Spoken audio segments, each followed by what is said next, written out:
2 weeks that have changed the course of history. Over $100 billion worth of damage and counting in Ukraine alone. Around the world, there has been mayhem in the stock markets as energy and global supply chains are disrupted.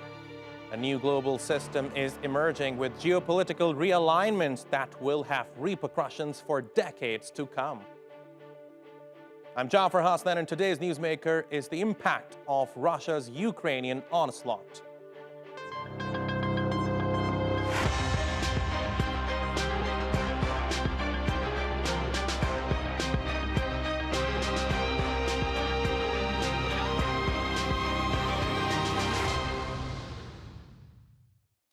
Russia launched a multi-pronged military attack on Ukraine on February 24. It came after weeks of Western warnings that President Vladimir Putin was massing troops on the border. Ukraine's growing closeness to the West, and specifically NATO, was partly Putin's justification for taking action. The assault triggered Europe's fastest-growing refugee crisis since World War II, with more than 2 million Ukrainians having fled into neighboring Eastern European countries. The UNHCR says nearly 600 civilians have been killed and many more injured. Many believe this could be a significant undercount, but the impact of Russia's attack is being felt far beyond Ukraine's borders. Unprecedented sanctions mean global finance is entering uncharted territory, and geostrategic alliances are shifting in the most significant way since the Cold War. Global energy markets have taken a direct hit. Russia is the world's second largest exporter of oil and natural gas and accounts for roughly 10% of the world's oil market. It is easy to see why the impact on the global energy supply chain has fueled record-high oil prices. The world relies heavily on Russia's commodities. 1 in every 5 batteries in the world contains nickel from a Russian mine, and Russia is a major source of the world's aluminum, copper, and even uranium. And Russia dominates when it comes to metals like palladium, which is vital to the world's auto and electronics sector. Global sanctions on Russia are inflicting economic pain across the world. Put together, Russia and Ukraine account for more than a quarter of the world's wheat production. This week, Ukraine banned all exports of wheat, oats, and other agricultural exports. Sanctions on Russia mean the world will have to look elsewhere for nearly 20% of the global supply of wheat, as well as roughly 13% of the global supply of fertilizers. There are words of caution from the International Monetary Fund about the global financial pain that lies ahead. Let me now turn to the impact on the region. Starting from Russia, unprecedented sanctions have led to abrupt contraction of the Russian economy and moving into a deep recession. Spillovers to neighboring countries are also significant, in particular countries that are more closely integrated with the Ukrainian and the Russian economy. The main channels of these spillovers to the neighborhood, Central Asia, the Caucasus, Moldova, the Baltic countries are trade, the interruption in remittances, and influx of refugees. And that is demonstrably affecting the outlook for the immediate neighborhood. As global financial managers work to mitigate the fallout of Russia's military action in Ukraine, Turkey's President Recep Tayyip Erdogan has spoken at the Antalya Diplomacy Forum about the need for the world to stand by Ukraine. Turkey is both a Mediterranean and a Black Sea country. Ukraine and Russia are our neighbors and friends from the Black Sea. We regret that this crisis between our neighbors has turned into a hot conflict. The escalation of tension to this stage disturbs and worries us. We can never be exposed to aggressive acts against the sovereignty of a country that is our neighbor. As Turkey, we reject the illegitimate steps that disregard the territorial integrity of Ukraine, especially the illegal annexation of Crimea. I have expressed our clear stance on Crimea on every occasion since 2014, and we have expressed it openly on every ground. We have always kept this issue on the agenda in all our meetings with both the Russian Federation and our Ukrainian friends. Now I'm telling you, if the whole West and the whole world had raised their voices against the invasion of Crimea in 2014, would we be faced with today's picture? To talk more about this, let's go to our panel. Joining me now from Melbourne is Joe Siracusa. He's an author and adjunct professor of politics and diplomacy at Curtin University. Aura Sabadus joins us from London. She's a journalist and energy market analyst. And finally in Brussels is historian and Russian affairs analyst Gilbert Doctorow.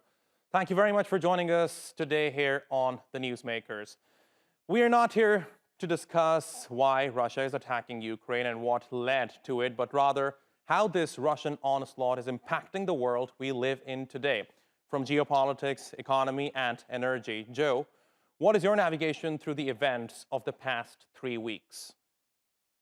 Well, it's been really a hell of a ride. I mean, who would have imagined that at this time in the year 2022 would be talking about Russia at the center of events? I mean, it's like a revival of the Cold War in that sense, except the evil empire has become even more evil. I mean, I think this has been quite a turnaround. It's taken the shift off of the rising China, the South China Sea and Taiwan, and it's refocused Americans, at least, and Australians in an area they hadn't thought much about. They thought Europe was pretty much taken care of. Well, Europe is not pretty much taken care of. What we're looking at is all these reverberations running through Europe in terms of diplomacy and military and alliances and energy and foodstuffs that be coming up. We're going to have all kinds of shortages. I mean, the world has seen a very interesting thing, and that is the fulcrum, or the center of events, has shifted back to Europe when we thought for sure we'd be turning to Asia for the distant future. Okay. Gilbert, let me come to you. Now, you are an expert on Russian affairs. Tell me, how do you think the Russian onslaught on Ukraine has impacted Russian politics? It hasn't yet had much impact on Russian politics. What will be important to note is how long this military operation continues. It has gone on longer than it was expected by those who launched it. The Russian elites anticipated a rather quick and, I should say, easy solution by reaching out to the professional army of Ukraine and doing a deal, agreeing that it would separate from and operate independently from the radical nationalists who have taken power in 2014 and who have infiltrated the army itself and incorporated into it their Azov battalion and other irregular units that are today, in fact, controlling the military. This was not anticipated. The war should have ended last week if it had played out to Russian plans. Instead, Russia has responded very quickly and very nimbly to changing realities on the ground. The present realities are not nearly as optimistic as the situation appeared at the outset. Today, we may anticipate this war could go on for a couple of weeks, in which case nothing will change politically within Russia. If it goes on 4 weeks, 6 weeks, 2 months, then there clearly will be changes within Russia and a possible destabilization of the political system. It is the awareness of that which was 2 days ago aired on a major Russian talk show, which I consider to be indicative of the thinking of Kremlin elites, political elites, military elites, and social elites. This is the Vladimir Solovyov evening show, in which a good deal of time was given to one of the speakers, who happens to be the head of Mosfilm, and who explained exactly what I am summarizing now briefly, that there is a growing impatience in Russian society with the conduct of this war because they would like to see it off their television screens.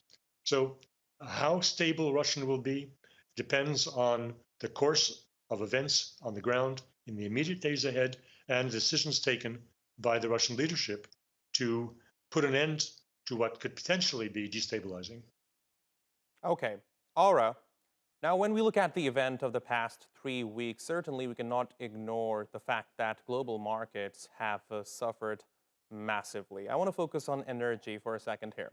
Now, Russia is one of the biggest exporters of energy. For example, 40% of Europe's imports of gas comes from Russia. Summarize for us what's been the general impact of this crisis on global energy markets. Yeah, absolutely. Since the start of the war, we've seen incredible volatility on gas and oil markets. And the interesting thing is that this volatility and these incredible increases in prices are not justified fundamentally, meaning that there is supply, there is oil, there is gas coming to Europe, but prices have shot up to incredible levels, record levels. Despite the fact that we have these supplies. So this is indicative of the panic and of the extreme situation that markets are on right now. Everybody is on edge. And this volatility is not something that will go away, and it's likely to continue for as long as the geopolitical risk is at such incredibly high levels. Joe, how do you think this crisis is changing the geopolitics of the world? Well, I think it's putting a lot of stress and pressure on existing alliances. It's forcing the Chinese to have a long thought about what it means to be a friend of Russia. I mean, I'm very interested in the sort of even-handed approach right now that Chinese are taking towards this problem in the United Nations and in other international forums. I mean, they don't like this. This is not how they roll. They can't justify what's going on, though they will support President Putin as much as they have to. And a very interesting development. Joe, if I may interject, for how much longer do you think the Chinese can afford to support President Putin?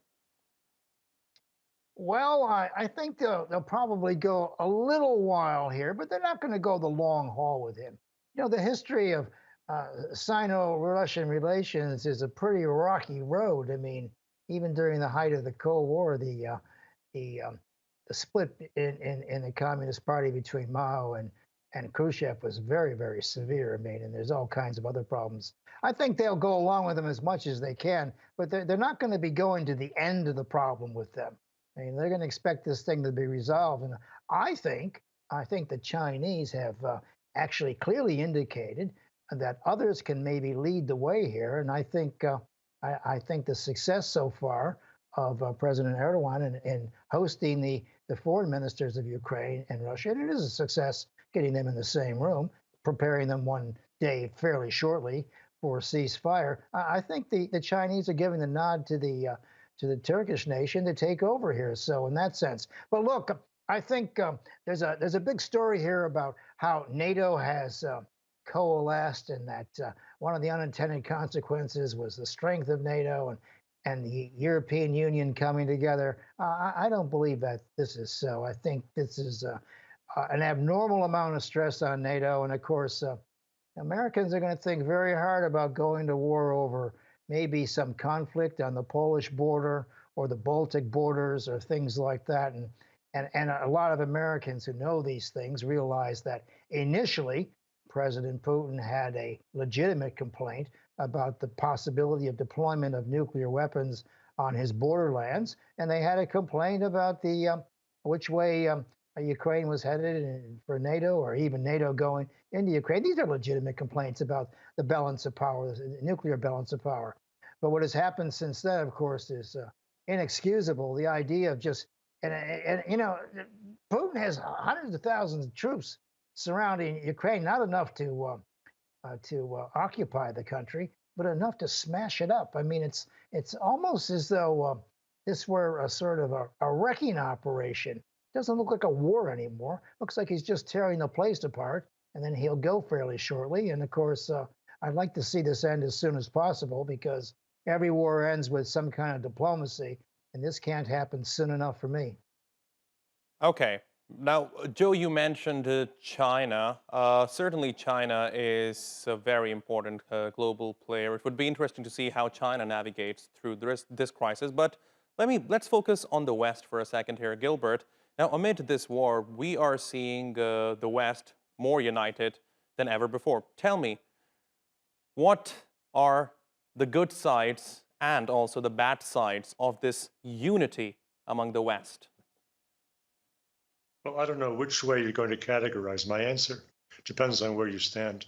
But I think it's clear that the net result of the present conflict will be a serious diminution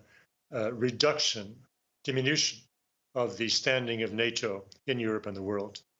The first objective of the Russians was to ensure there will be no further expansion to the east in the former republics of the Soviet Union. That they have achieved.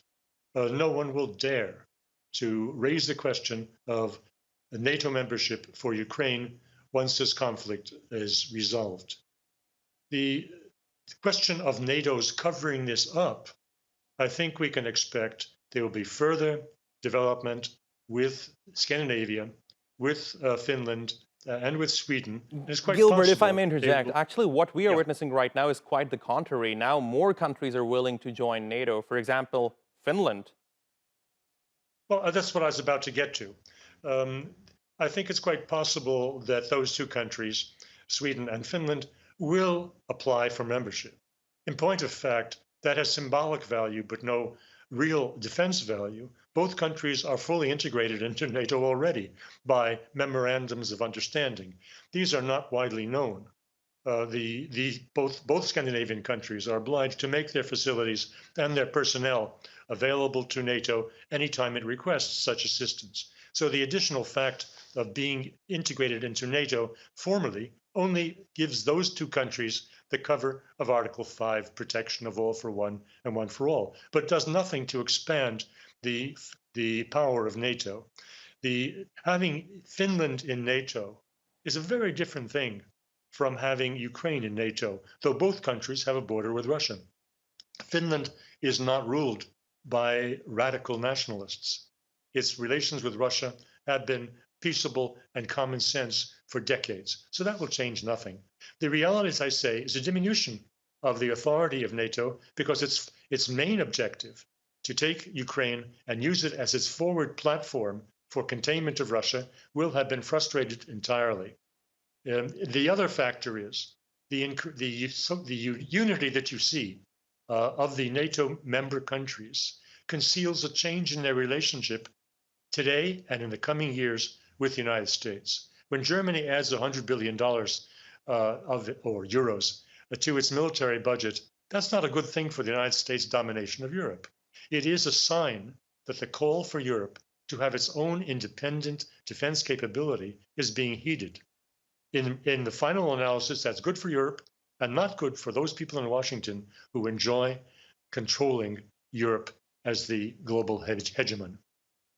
Okay, now let's focus on the global economy. Aura, let me come to you. As I understand, the West is doing all it can to isolate Russia with the help of coercive economic actions. I have two questions for you here. Number one, can the West afford to lose Russia? Number two, do you think this crisis in Ukraine could trigger a global economic crisis? Look, on your first question, I think we need to separate here a couple of things. First of all, on oil, we've already seen that lots of companies are already boycotting or self-sanctioning. In fact, about 70% of companies that were dealing with Russian companies and buying oil are now self-sanctioning. Shell is one of the examples. It so-called made a mistake of buying a cargo, and then it apologized and said that it was constrained, but going forward, it will not be dealing with Russia going forward. It's important to remind your viewers here that the sanctions that have been adopted do not directly hit oil and gas coming from Russia. And in fact, this is the big debate right now, whether sanctions should be imposed or whether European countries could take any action to stop the flow of gas or oil coming into Europe. So going back, I would like to say that we need to separate here. On the one hand, with oil, there is more flexibility, and the US has sanctioned. The European Union could, in fact, go further and also follow the US example, particularly in a situation where Iran and Venezuela will be able to come back to the market and sell more oil to the global markets. In terms of gas, here as well, we need to separate, because on the one hand, we have Western European countries which have access and more flexibility to liquefied natural gas. And since the start of the year, we've seen record volumes of liquefied natural gas coming to Western Europe, particularly from the US. The situation is a little bit more dramatic in Eastern Europe, which are landlocked, and they could, in theory, bring some liquefied natural gas via different countries, but there are various blockages along the route in terms of access to pipelines and capacity booking and so forth. So this is the question. This is the situation right now. Okay. In terms of, sure, go ahead. I would go ahead. just point out that since the start of the war and 24th of February, European countries have been paying close to 10 billion euros for oil, gas, and coal imported into their countries. So it's a huge amount of money. But going forward, there is a possibility for Europe to reduce this dependence on Russian gas and ultimately to cut it altogether. So a yes or no question here, Aura. Can Europe afford to lose Russian gas? Not immediately. If you were to ask me, can Europe afford to lose Russian gas tomorrow? I would say certainly not. In the longer term, mid-longer term, it's certainly possible. Okay. Gilbert, let me come to you. Same question, but let me change the order. Can Russia afford to stop exporting its natural resources to Europe and much of the world? The answer is unequivocal, yes. They have large currency reserves, they have large gold reserves. They can sit out a period of difficulty when they have reduced income from these particular exports. However, the Russians, as you will note, have done almost nothing to respond to the close to nuclear option sanctions that the United States and Western allies have imposed already on Russia. The Russians, I think, have been hoping that this is a transient situation. They don't want to spoil relations irrevocably, and therefore they've held back. But if the pressure mounts further, and Europe is speaking about additional sanctions, then it's entirely possible that Russia will follow through on the lightly concealed threat that Deputy Prime Minister Novak made 2 or 3 days ago, that Russia will close the Nord Stream 1 pipeline. Now, it didn't say that they will cut all exports to Western Europe. That's entirely possible. They will continue them as long as they consider it to be in their interest to do so. But cutting that will be a direct answer to Germany and to Chancellor Scholz. Okay. Joe, now I want to broaden the discussion, but we are tight on time, so please keep your response very short. How do you think this crisis, this Russian onslaught, has changed the assumptions we had about geopolitics in general? Oh, I think it's sort of mixed everything up again. I mean, I think it's revolutionized international relations in the 21st century. It wasn't supposed to be going this way. We were supposed to be moving in the direction of globalization.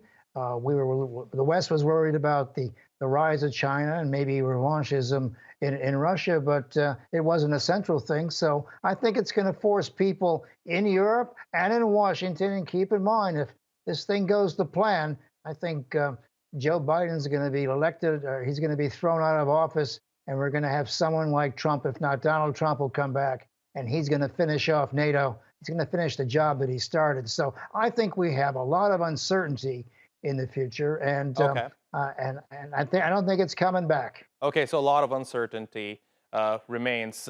We are in the dying minutes of the program. Gilbert, I really want to ask you this question. You are a historian. Tell me, how do you think history will remember this Russian onslaught? We are witnesses to a turning point in history. There's no question about it. Russia was, for several hundred years, a great power. Russia was flat on its back in the 1990s. And since 2018, Russia is a great power once again, led by its military, sadly, not by its economy, but that changes nothing. We have too many analysts in the States and elsewhere who consider strength of nations by their GDP. False notion. The strength of nations, first of all, is hard power, and the Russians have got it. So that will change the pecking order in the whole world for the foreseeable decades. All right. Unfortunately, we are out of time. Thank you very much to all of you for joining us today here on The Newsmakers. And thank you for watching. You can follow us on Twitter @_Newsmakers. And be sure to subscribe to our YouTube channel. I'm Jafar Hasnan. See you next time.